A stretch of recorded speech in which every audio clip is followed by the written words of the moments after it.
Hello my people, welcome back. It's your girl B, and if you're just passing by, make sure to stay and hit that subscribe button. I'm sure you're gonna like it here. It is cool, it's vibey, it's dope, so listen, you won't regret it. So make sure to do the things. Now today I'm going to be filming a highly requested video. I've been getting so many questions on this, and that is how to get a job in China. So I'm going to be breaking it down for you guys and giving you the plug, and hopefully it helps you and somebody out there. So if you think it might help somebody, make sure to like this video and share it, okay? Now guys, because this is a lengthy process, I'm going to be breaking it down to 3 parts. The first one being this one. It's going to be talking about the requirements you need to get a job in China. The second one will be the process. So it's going to be the interview, your contract, and what you do when you get here to China. And the third one will be my 1-year check-in. Yes, I've been approximately here for a year, so I'm going to be breaking down all my experiences and everything. So without further ado, let's get into the video. Okay, so at the start of things, guys, you just need to know that you have 2 options, and that is to do this whole getting a job as a teacher in China via an agency, or you can do it yourself. Well, I did it via an agency, and it was the Global Search Agency. I'm gonna link it down below or put the details down on the description box.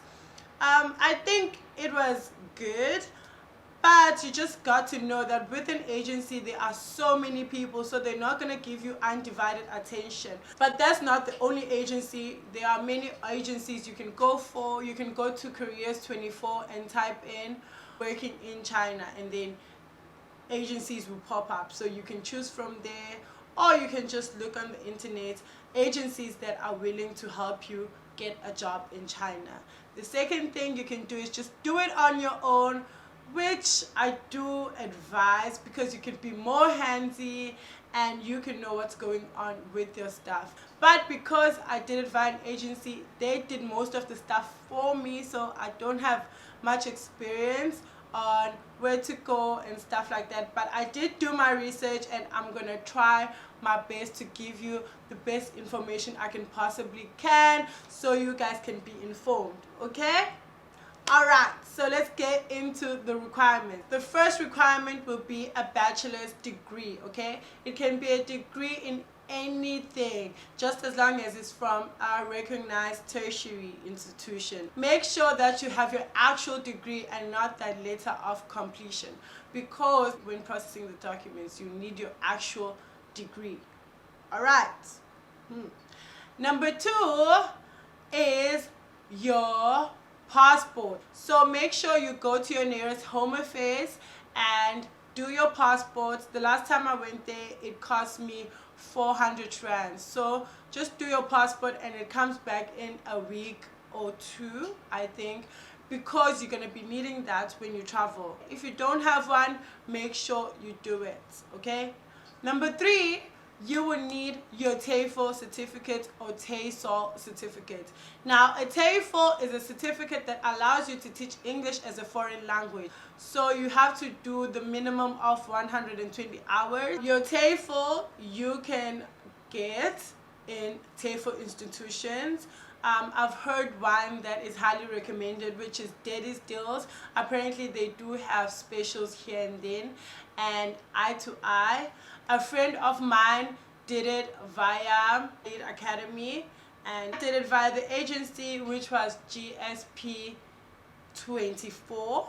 So those are the ranges you can choose from. You can also go online and check for an accredited TOEFL provider, okay? So make sure that they give you a hard copy when you finish the course. All right, now a lot of people do ask about the cost. For my TOEFL, I paid 2,500, but it ranges. I hear that in Daddy's Deals sometimes they have specials that range from like 1,000, and my sister did hers for like 3,000 something, so it ranges. The fourth thing, you're going to be needing your police clearance.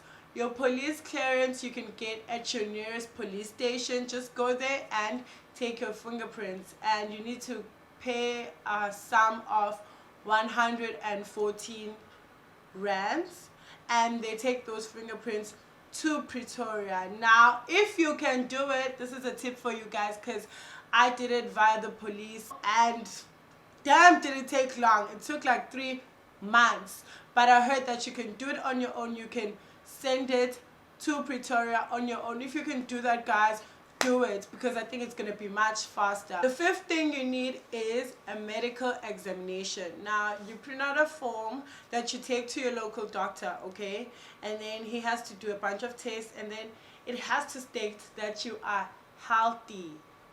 Now some schools do not require this, because when you get to China you have to do the process again, where they do ECC tests and blood tests and urine tests and all that.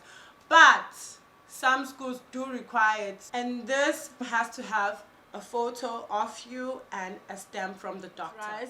Now it's time to look for a school. Like I said, I did it via an agency, so they sourced out agents to look for a school for me. All I had to do was show up for the interview, did the interview, and then we agreed on a contract, and then they sent that contract to me, and I had to sign that contract and send it back. Now you need to process all your documents, and I'm gonna tell you how. I'm gonna be looking down at my phone, because I wrote some notes that are gonna help me explain to you a lot better. Okay, so you're gonna get your degree, your TOEFL certificates, and sometimes some schools don't require you to authentify your police clearance, but I just suggest that you do. And then you take your TOEFL certificate to be notarized at a law firm and apostilled at a high court. The degree, the TOEFL, and the police clearance have to be taken to be legalized at DECO, or DECO, which is the Department of International Relations and Cooperations. Okay, now just make sure with the school, some schools don't require your police clearance to be notarized, like I said before, but if they do, take your police clearance to SAPS and have them notarized. Now that you have all your documents notarized and they have the national stamp or seal, now you have to make copies of those documents and take them to the Chinese embassy. Now, due to COVID restrictions, I hear that there is a change in timing when they open and close, and I'm gonna try and leave details below of that. The documents you need to bring to the Chinese embassy are an application form of authentication or notarization, okay? And you need to bring your original passport and a copy. The 3rd thing is you need to bring the original and the copies of your complete documents. Those include the page authenticated by DECO, the page notarized by a local solicitor for your TOEFL or court, and original documents. You can submit the documents yourself or do it via an agency like me. I had the agency submit everything in my behalf. All I had to do is just give them the documents and they did everything for me. And do remember, all these processes, guys, they cost little amounts here and there, varying from 200 rands to 500 rands. I cannot remember clearly. You have to forgive me how much each thing cost, but you just, I think you pay 250 here, 250 there, 500 there to get all these things done for you. They are not free. Just a disclaimer, they are not free, okay? And now when you're done with that, when you're done at the Chinese embassy, you need to email all the copies to your school, okay? You need to email them, and then they have to apply for an invitation letter. Now, due to these tough times and COVID, there are a lot of teachers saying that you might need a PU letter. Now, a PU letter is like an invitation letter, but made for like these COVID restrictions and things like that. So make sure you ask your school for a PU letter if you're planning on coming here during these tough times, okay? When you get that PU letter or invitation letter from your school, now you need to take everything to the Chinese visa center to apply for work visa, okay? Now I am going to be like leaving down details of like who to email to book an appointment. You need to take your passport there, okay? You need to take your passport there and make sure you apply for a Z visa. Now a Z visa is a working visa. It states that you're going to be working in China, not an M visa or S visa. It must be a Z visa, Z. You have to attend the appointment for your visa at the Chinese visa center, okay? Now you can have an agent attend on your behalf or you can attend it, and you have to bring all your required documents, okay? You have to wait a few days before your visa comes out, and then when it comes out you can have it posted to you or you can go fetch it, okay, for yourself at the center, and then you are ready to go. You can then talk to your school about booking a flight. Now this is where it gets a little bit tricky, okay?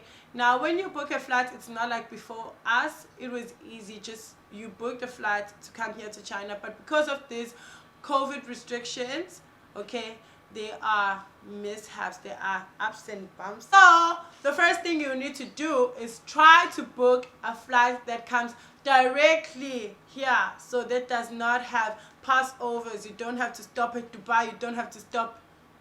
Book a flight that comes directly here from Johannesburg to Hong Kong or Shenzhen, okay, here in China. And make sure that you isolate yourself for like 14 days before you come here. And when you come here, you have to isolate yourself for another 14 days, okay?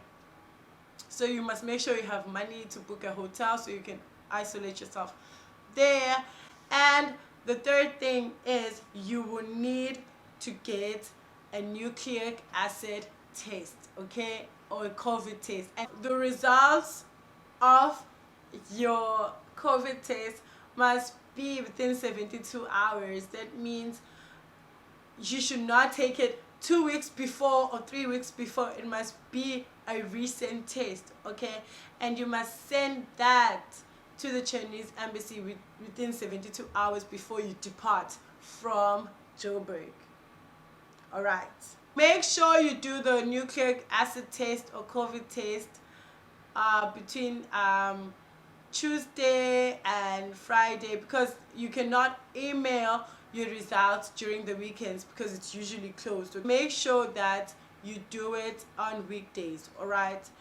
So I'm gonna try and write in the description box some testing centers that you can go to that will help you, okay?